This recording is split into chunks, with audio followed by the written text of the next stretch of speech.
The West is the font of this evil. And all of this slaughter based on outrageous, transparent lies. And the British Prime Minister gets up and talks as if he's the salt of the earth. It's sickening. It's like the entire West has become a psychopathic glob, devouring everything in sight. And now it's about to devour itself if it gets a nuclear war going. I mean, we're sitting on the precipice. I mean, these damn bombs could start going off any minute. You can't demonize nuclear powers, convince them you're going to attack them, and expect them not to do something. That's what we're doing. See, what we need to ask is the opposite kind of question. Why is Washington and its European vassals telling us such blatantly obvious lies? Why? What is the purpose of all these false charges? It has to be to justify war. There's no other possible answer, is there? I agree. It must be to justify making motions towards war, but presumably in the hope that the other side will back down. I mean, that has to be surely in their mind. They can't actually want to have a thermonuclear war. That doesn't make sense to me either. Well, some of them do want it. Really? Some of them think you can win it. And this is why they got the American war doctrine changed. You know, we no longer have mutually assured destruction, use of nuclear weapons only in retaliation. They now, in our war doctrine, are preemptive first strike. And the Russians know that. They know we've changed the war doctrine to preemptive first strike. So when you make them feel threatened and you make them feel they're going to be attacked, they're not going to sit there, they're going to strike. So this is why the world is 1,000 times more dangerous than it ever was during the Cold War.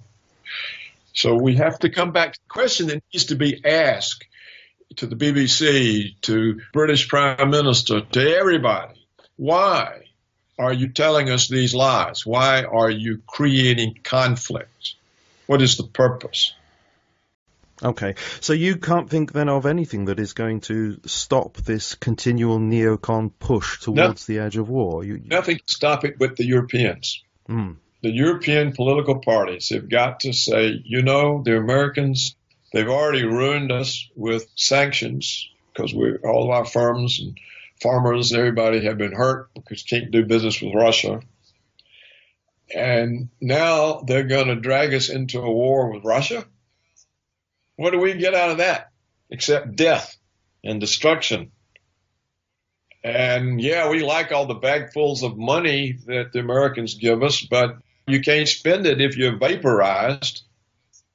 And so to hell with NATO. We're not participating in this. No more U.S. bases in Europe. No more forward bases on Russia's borders.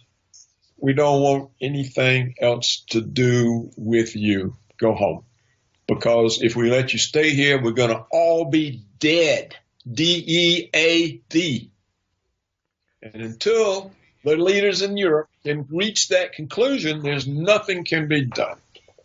Can you think of anything that will actually lead European leaders to that conclusion? I mean, the only thing I can think of from what you're saying now is some sort of... People voting out all of the established candidates, like the Americans tried to do in the primaries we've just went through. When the Tories and the Labour stand for election, they get 0 votes. That's what has to happen. When Merkel stands for election, she gets 0 votes. Hollande, Sarkozy, 0 votes. Nothing else. Yeah. You have to understand how destructive these are. People say, oh, well, nuclear war, it's not all that bad. Look at Hiroshima and Nagasaki. They're great, big, beautiful, enormous cities. You know, they recovered. You know, it's no worse than the firebombing of Dresden. And this is the way some of these people talk. What they overlook is, as powerful as the atomic bomb was, it's a pop gun compared to today's thermonuclear weapons. According to scientific studies I have seen, one Russian SS-18 warhead is capable of wiping out 3/4 of the state of New York for thousands of years. 3/4 of the state of New York, thousands of years. So what, 5 or 6 of them down the east coast of the United States? There's no east coast of the United States. It's simply not there anymore. There's nothing there. And when they say, oh, they're usable, this is what the neocons say. Oh, they're usable. This is this idiot William Crystal. They're usable. What's the good of nuclear weapons if you can't use them? They're usable. And they write these articles trying to convince people these weapons are usable.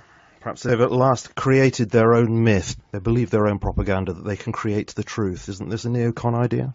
I think that's their idea, yeah. Everyone is lost in the matrix, including them. Mm.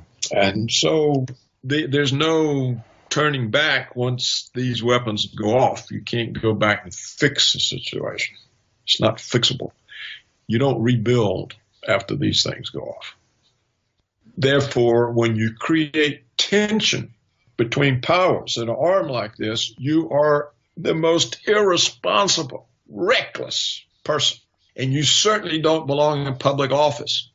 And yet that's the entirety of the United States government. Totally irresponsible, reckless, direct threat to all life on Earth.